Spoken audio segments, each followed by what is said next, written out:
Olá, amigos e irmãos inscritos do canal Segredos Subliminares.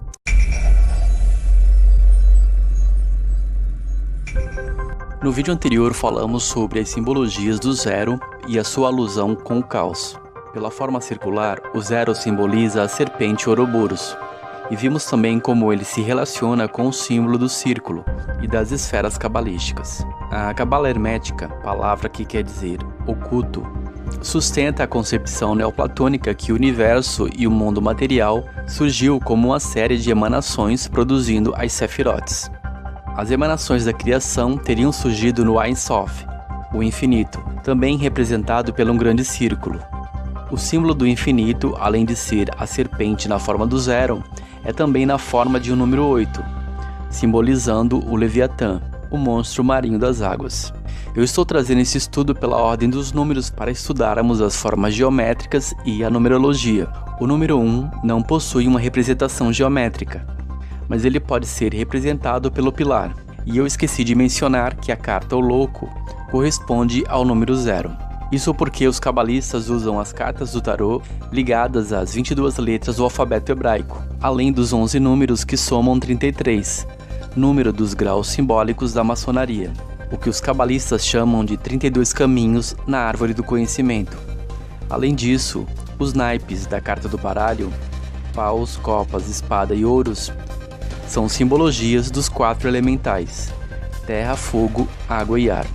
Para cabalistas, a iluminação do iniciado segue uma direção objetiva, o caminho do raio, como mostra essa ilustração.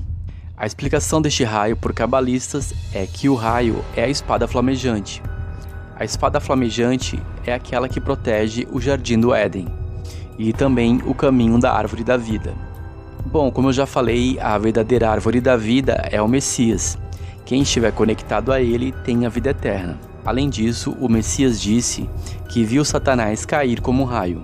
Ele caiu do céu espiritual e foi aprisionado no centro da terra, no Hades. Apocalipse 9 revela que ele recebe o nome de Anjo do Abismo. Portanto, para mim este raio é como se fosse uma codificação para a queda de Lúcifer.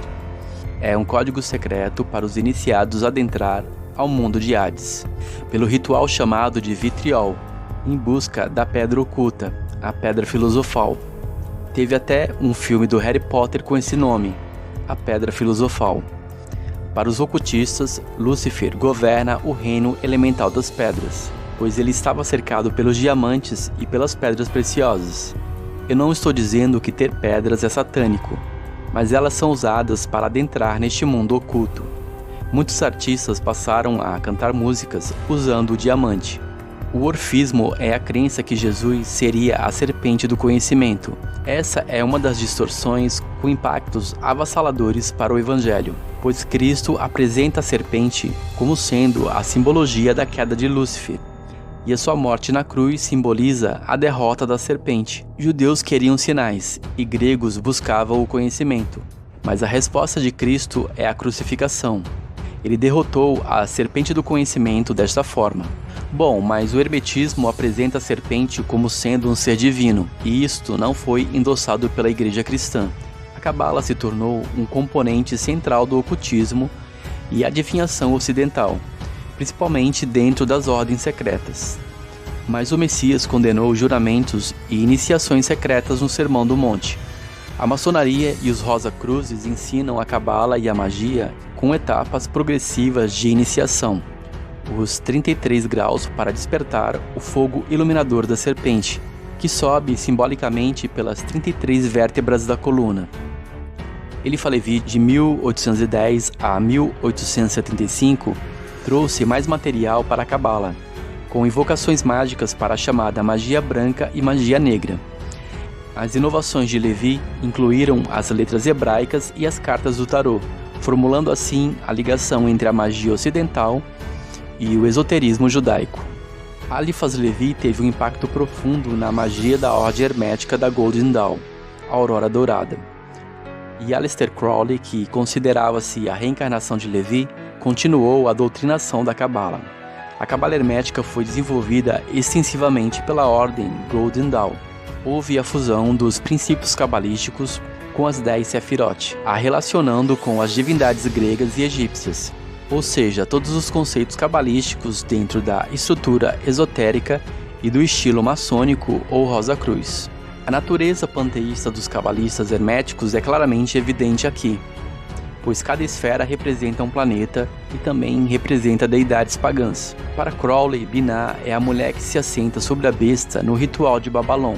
Muitos dos rituais da Golden Dawn foram publicados por Crowley, assim como alterados de várias maneiras para alinhá-los com a sua própria abordagem mágica do novo Aeon.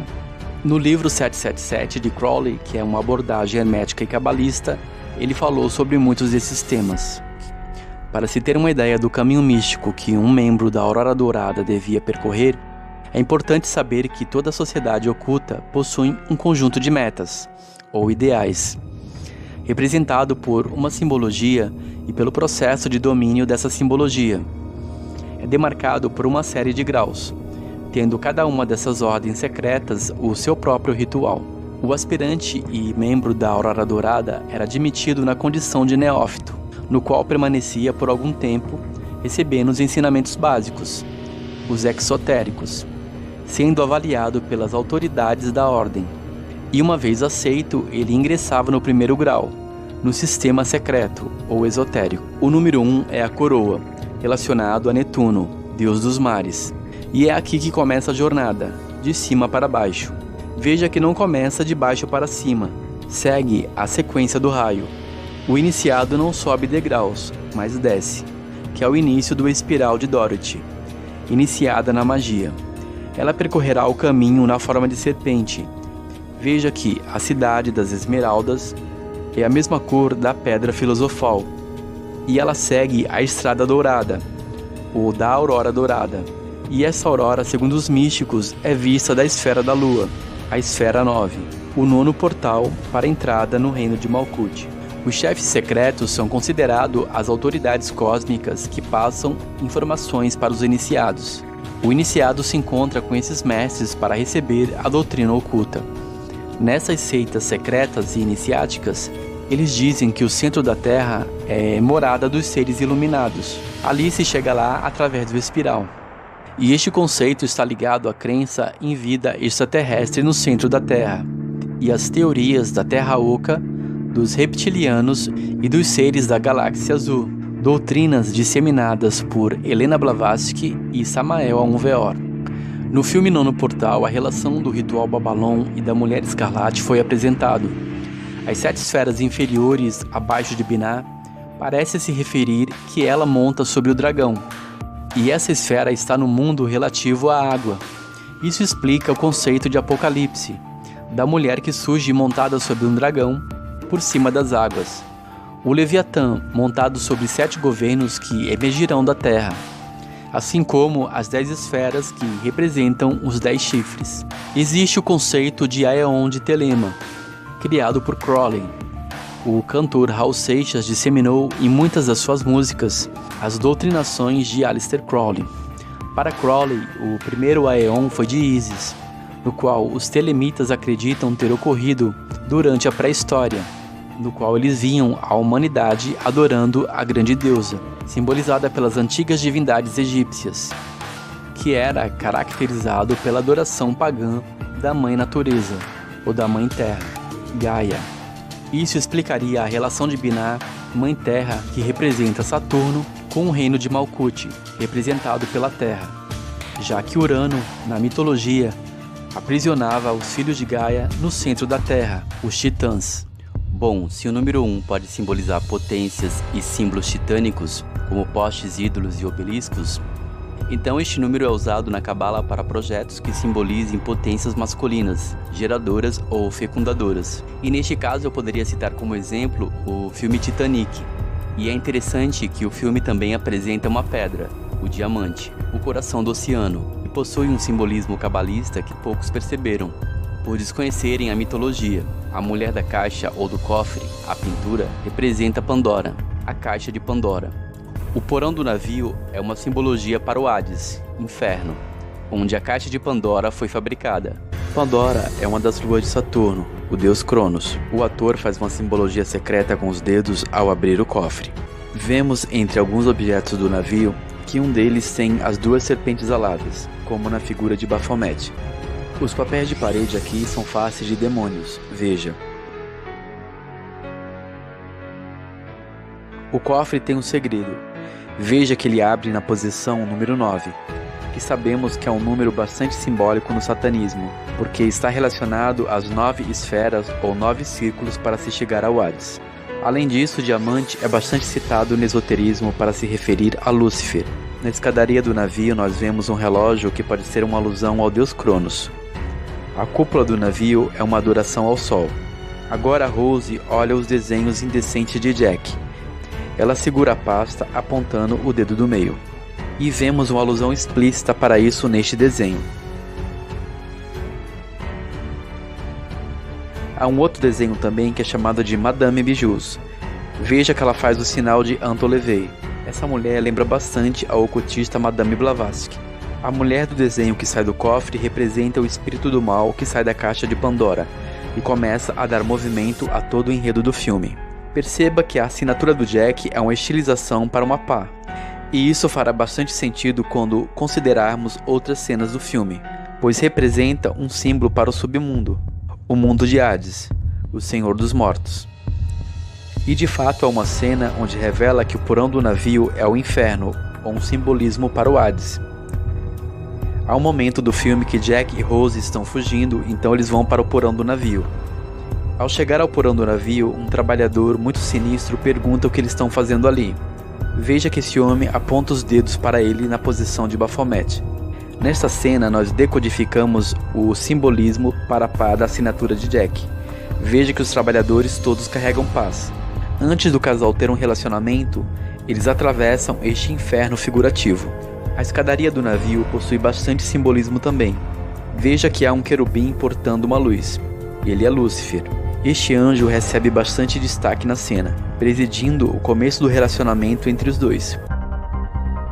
O último portal é a Esfera 9, o Reino da Lua, onde é representado pelo eremita, que é também uma alusão ao portador da luz, já que nessa carta do tarô ele carrega na sua mão uma lamparina.